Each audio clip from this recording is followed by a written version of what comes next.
मुख्यमंत्री भजनलाल जी के नेतृत्व में राजस्थान के हित में राजस्थान के युवाओं, महिलाओं, किसानों और हर साधारण व्यक्ति के फायदा पहुंचाने के लिए कुछ बहुत महत्वपूर्ण निर्णय लिए गए हैं।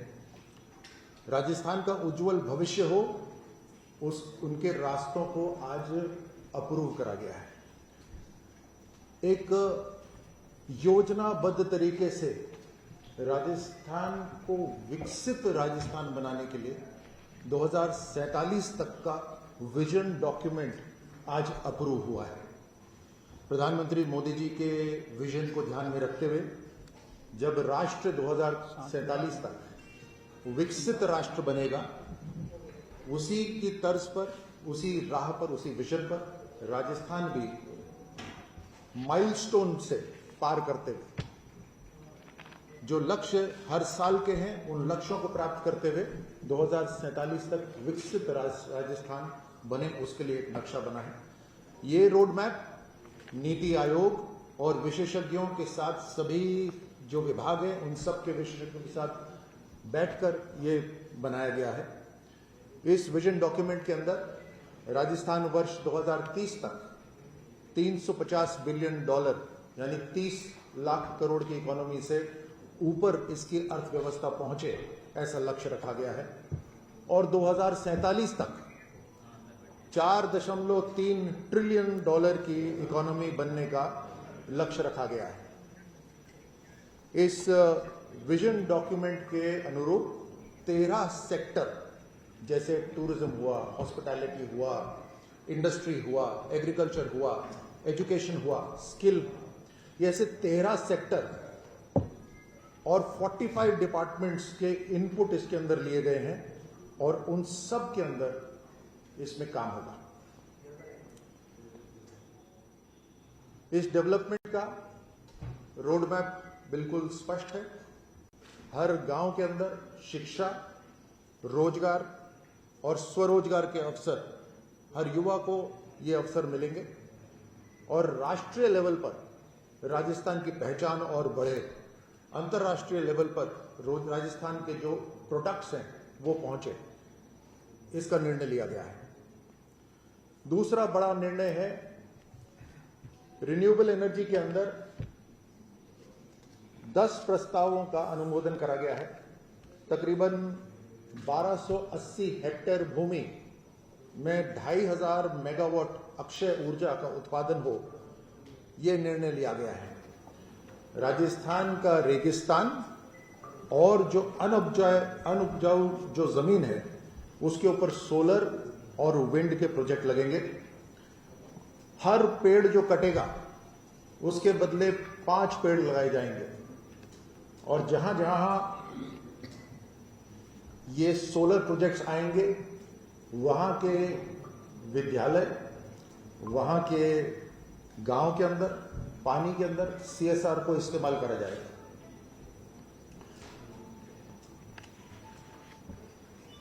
राजस्थान अपनी ऊर्जा उत्पाद के अंदर पूरे हिंदुस्तान को बिजली दे सके और राजस्थान में जो तपती गर्मी होती है उस गर्मी को इस्तेमाल करते हुए हर घर रोशन हो सके और हमारी इंडस्ट्री चल सके। ये देश के अंदर एनर्जी हब भविष्य का, ग्रीन एनर्जी हब भविष्य का, वो राजस्थान बनेगा। इसके ऊपर काम हो रहा है। हमारे बहुत से साथी हैं जो एक्सप्रेस हाईवेज पर चलते हैं, राष्ट्रीय राजमार्गों पर चलते हैं, उनके लिए एक अच्छी खबर है। इस कैबिनेट बैठक के अंदर माननीय मुख्यमंत्री भजनलाल जी ने निर्णय लिया है कि कम टोल, तेज रफ्तार और उससे राजस्थान को 100% फायदा, ऐसा निर्णय वहां पे लिया गया है। राजस्थान कैबिनेट ने एक्सप्रेस टोल रूल 2015 को अमेंड करा है और अब जनता के लिए टोल चार्जेस कम होंगे, उससे डायरेक्ट सेविंग होगी। एक्सप्रेस हाईवे के प्रोजेक्ट तेज रफ्तार से लगेंगे, जिससे सड़कों का निर्माण भी बहुत तेजी से होगा। ये प्रधानमंत्री मोदी जी का जो वर्ल्ड क्लास इंफ्रास्ट्रक्चर है उसको ध्यान में रखते हुए और आत्मनिर्भर भारत का एक हिस्सा बने, ये निर्णय लिया गया है। जयपुर के अंदर एक वर्ल्ड क्लास कन्वेंशन सेंटर बनेगा। ये नए राजस्थान की तस्वीर है जो पूरे भारत को ही नहीं बल्कि दुनिया देखेगी। न केवल टूरिज्म के लिए बल्कि बड़ी बड़ी मीटिंग्स के लिए यहां पर दुनिया भर के लोग आए, ऐसा राजस्थान हमें बनाना है। जयपुर के टोंक रोड पर तकरीबन 3,500 करोड़ की लागत से एक मेगा प्रोजेक्ट को आज माननीय मुख्यमंत्री जी ने अप्रूवल दिया है। 7,000 सीट का ये स्टेट ऑफ द आर्ट, बिल्कुल इंटरनेशनल स्टैंडर्ड का कन्वेंशन सेंटर बनेगा।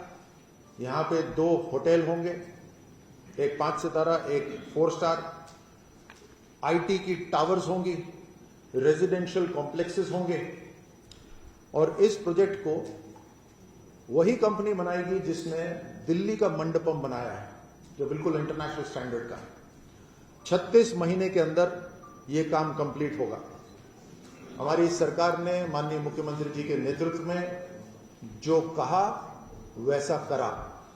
हमने मात्र 1.5 साल के अंदर उद्योग के अंदर, टूरिज्म के अंदर, सर्विस सेक्टर के अंदर, एम्प्लॉयमेंट जनरेशन के अंदर बहुत तेजी से बढ़ोतरी करी। इस कन्वेंशन सेंटर से नए रोजगार उत्पन्न होंगे, कंस्ट्रक्शन के अंदर होंगे, सप्लाई चेन्स के अंदर होंगे, हॉस्पिटैलिटी टूरिज्म के अंदर होंगे, आईटी सेक्टर के अंदर होंगे। जहां राजस्थानी जो हैदराबाद में, बेंगलोर में काम करते हैं उनको यहां काम करने का अवसर मिलेगा। जो लोकल व्यापारी हैं उनको मजबूती मिलेगी और स्टेट का जो रेवेन्यू है वो स्टेट का रेवेन्यू बढ़ेगा। और जैसे मैं पहले कह रहा था कि जयपुर को एक अंतर्राष्ट्रीय पहचान मिलेगी और मजबूती से हमारे युवाओं को आगे बढ़ने का अवसर मिले, इसके लिए भजनलाल जी, राजस्थान के मुख्यमंत्री जी ने आत्मनिर्भर युवा योजना के लिए एक विश्वकर्मा, माफ कीजिए, आत्मनिर्भर भारत की दिशा में हम सब बढ़ें, उसके लिए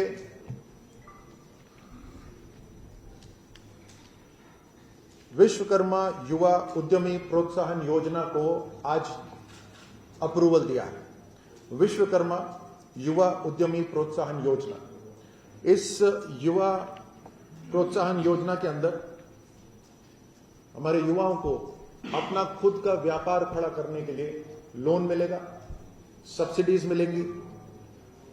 जो हमारे पारंपरिक जो उद्योग हैं उनको बढ़ावा मिलेगा। हमारे जो व्यवसायी हैं, जो ट्रेडिंग में काम करते हैं, जो स्टार्टअप शुरू करना चाहते हैं, उनको बढ़ोतरी मिलेगी और इससे लोकल जॉब क्रिएट होंगे, हमारी इकोनॉमी को एक बूस्ट मिलेगा। इसके लिए तकरीबन 150 करोड़ का बजट रखा गया है। उसके साथ हमारे बहुत सी हवाई पट्टियां ऐसी हैं राजस्थान में जिनका इस्तेमाल बहुत कम हो रहा है आज की तारीख में। जिन हवाई पट्टियों का कम इस्तेमाल हो रहा है उनका ज्यादा से ज्यादा इस्तेमाल हो सके, उसके लिए एरो स्पोर्ट्स यानी एडवेंचर टूरिज्म को स्वीकृति दी गई है। इसके लिए एक नीति बनाई गई है और उस नीति के अंदर बहुत कम दाम पर हम जो एयर स्ट्रिप्स हैं जिनका इस्तेमाल कम हो रहा है, वो एरो स्पोर्ट्स की एक्टिविटीज के लिए हम कंपनीज को देंगे, जिसमें मात्र 100 रुपए प्रति वर्ग मीटर का शुल्क लगेगा और 6 लाख रुपए तक की कंसेशन मिलेगा प्रति वर्ष।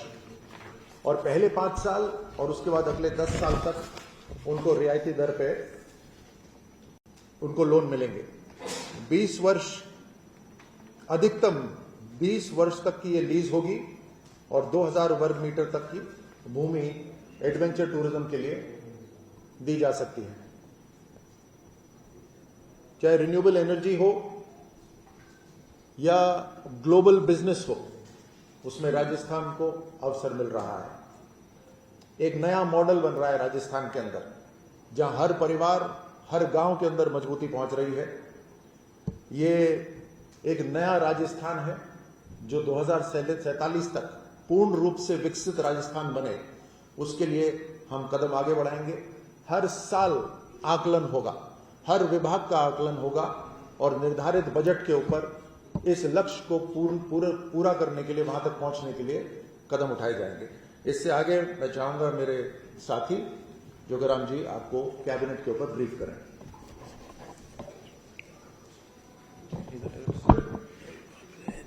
ये बहुत देता था। नमस्कार साथियों, आपने हमारे वरिष्ठ साथी आदरणीय कर्नल साहब से अभी यशस्वी मुख्यमंत्री जी के नेतृत्व में आज उनकी कैबिनेट में जो निर्णय लिए उसकी जानकारी हुई। हम जितना विकास करेंगे 2047 तक विकसित और समृद्ध राजस्थान बनेगा, उसके साथ हम चाहेंगे कि हमारे नागरिक भी स्वस्थ रहे और उन्हें वो सारी सुविधाएं मिले जिसकी वो अपेक्षा रखता है। और इसीलिए आज की कैबिनेट में निर्णय लिया गया है कि Rajasthan institute of medical sciences नाम से हम एक विधेयक आगामी सत्र में लाएंगे और इसकी बजट घोषणा हमारे वर्ष 2024-25 में हुई थी। चिकित्सा शिक्षा और स्वास्थ्य सेवाओं को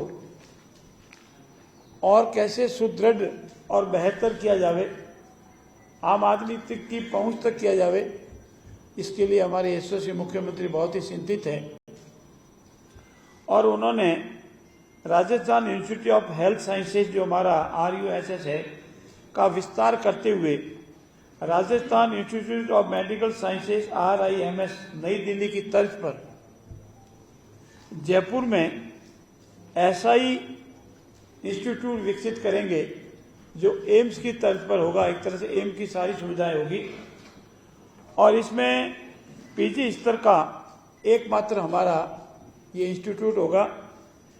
साथ ही साथ सवाई मानसिंह चिकित्सालय में जो कैंसर संस्थान चल रहा है वो भी इसके अंडर में आएगा।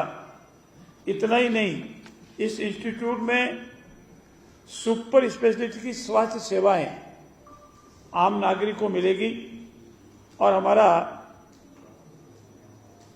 शासन का प्रमुख मुख्य सचिव जो है वो इस RIMS के अध्यक्ष होंगे और इसी की तर्ज पर एक खोज समिति बनेगी जो फैकल्टी का आने का नियुक्ति करेगी।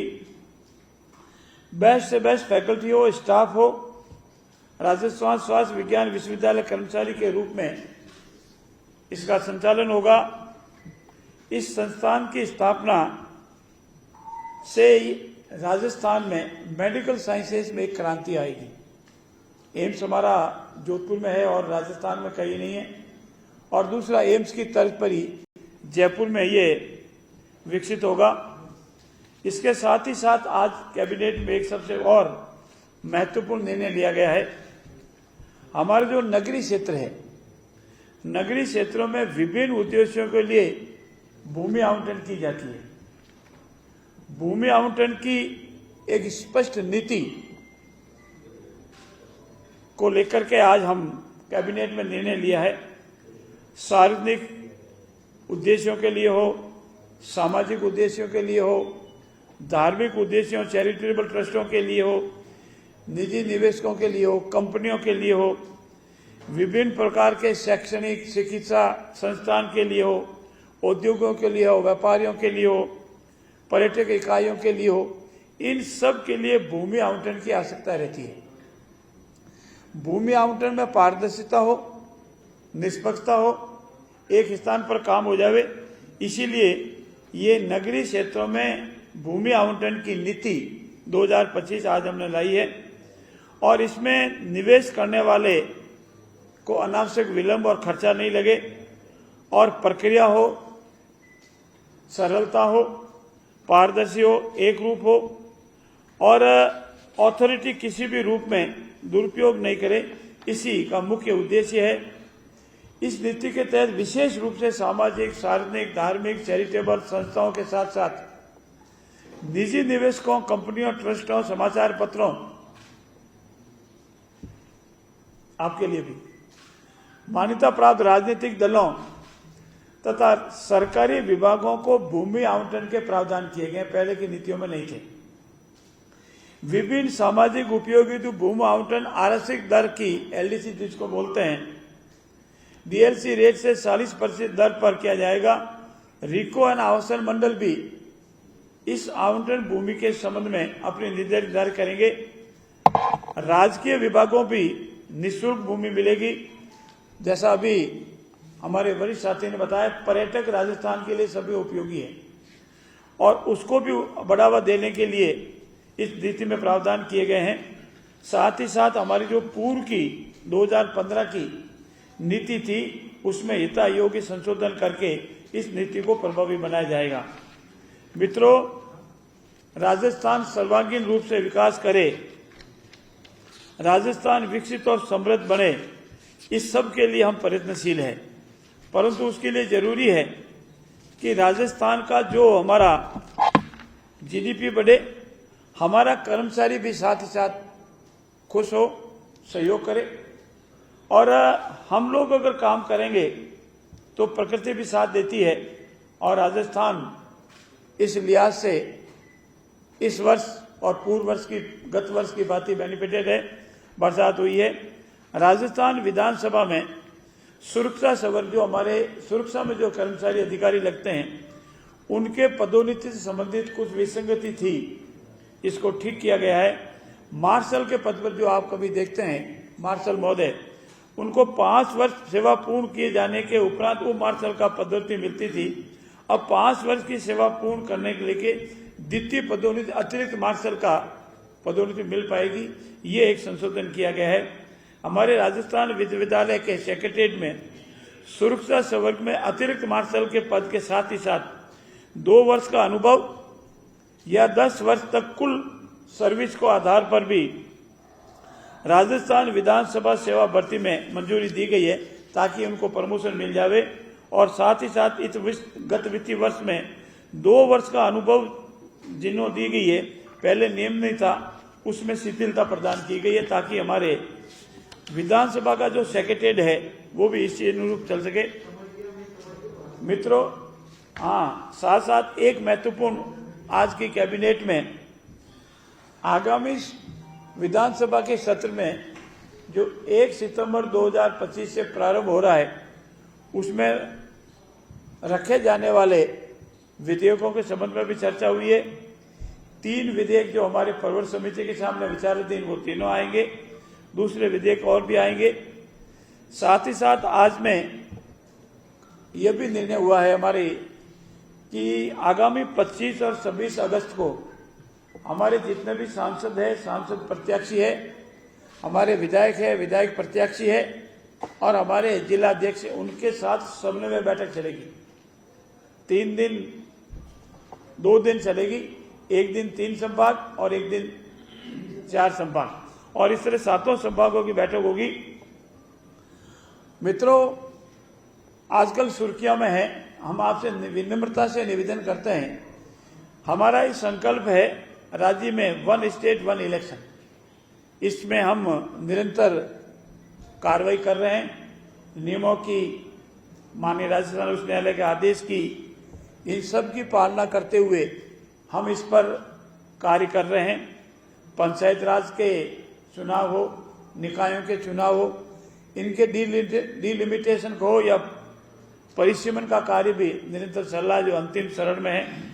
और ऐसी स्थिति में राजस्थान राज्य पिछड़ा वर्ग आयोग जो सुप्रीम कोर्ट को निर्देशों की पालना करेंगे और ओबीसी वर्ग को जितना रिजर्वेशन मिलना है उसका निर्धारण होगा।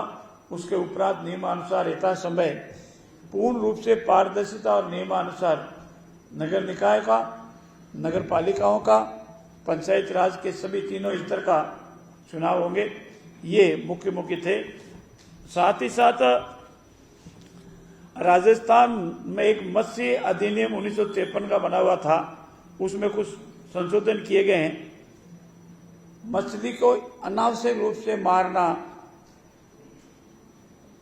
अपराध की श्रेणी में लाया गया है और इसमें संशोधन करके जो परमिशन से या उत्पादन के रूप में कॉमर्शियल यूज में करते हैं, उसके अलावा कोई मारता है, कोई जहर देता है, उसको अपराध की श्रेणी में लाएं। ये मोटे मोटे निर्णय आज की कैबिनेट में हुए। मैं मेरे वरिष्ठ साथी आदरणीय बाबूलाल जी से निवेदन करूंगा कि कुछ जो महत्वपूर्ण निर्णय और लिए उसका आपके सामने मुताबिक है।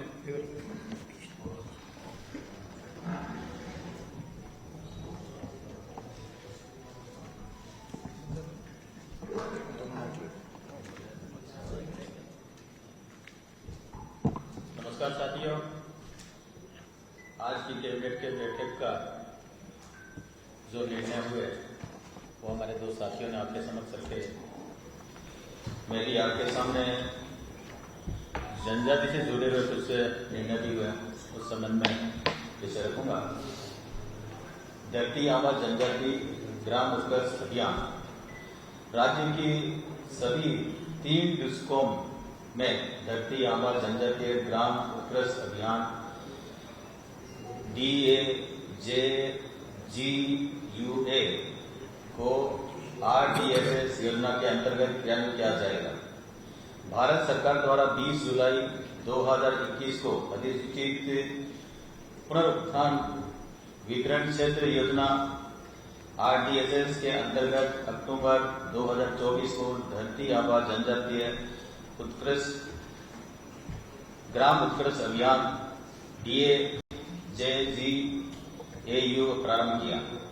इसका उद्देश्य मित्रों, जनजाति क्षेत्र में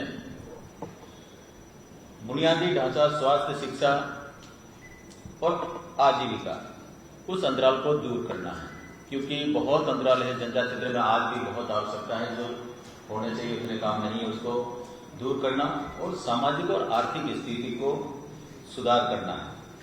इस योजना में ऐसे गांवों को सम्मिलित किया गया है जिनकी जनसंख्या 500 या उससे अधिक है और जिनमें इनसे कम 50% आदिवासी निवास हैं। साथ ही आकांक्षी जिले के वे गांव भी सम्मिलित किए गए हैं जहां आदिवासी जनसंख्या 50% से अधिक है। यहां पर आज भी बिजली से लोग वंचित, और इस योजना का मकसद ये है कि उन गांवों को वहां तक बिजली पहुंचा करके उन गांवों में उजाला पहुंचाया जाए। ऐसे माननीय मुख्यमंत्री ने सहानुभूतिपूर्वक विचार करके ऐसा आज का निर्णय लिया है। ऐसे कुछ परिवार हैं 24,308 और आदिवासी परिवार एवं सार्वजनिक संस्थान 84 वो लाभान्वित होंगे। इसी प्रकार आपने और हमने सबने देखा है कि कुछ परियोजनाएं बनती है, पेयजल परियोजना बनती है, सिंचाई परियोजना बनती है, और बनती है तो वहां विस्थापन होने वाले व्यक्ति को पुनर्वास के लिए जो लाभ मिलना चाहिए वो मिलता तो है, लेकिन वो लोग वंचित रह जाते हैं जो बीलाना में जमीन में बसे हुए हैं, चरागाह में बसे हुए हैं या वन भूमि में, वो रिकॉर्ड में नहीं है तो उनको लाभ नहीं मिलता था। आज माननीय मुख्यमंत्री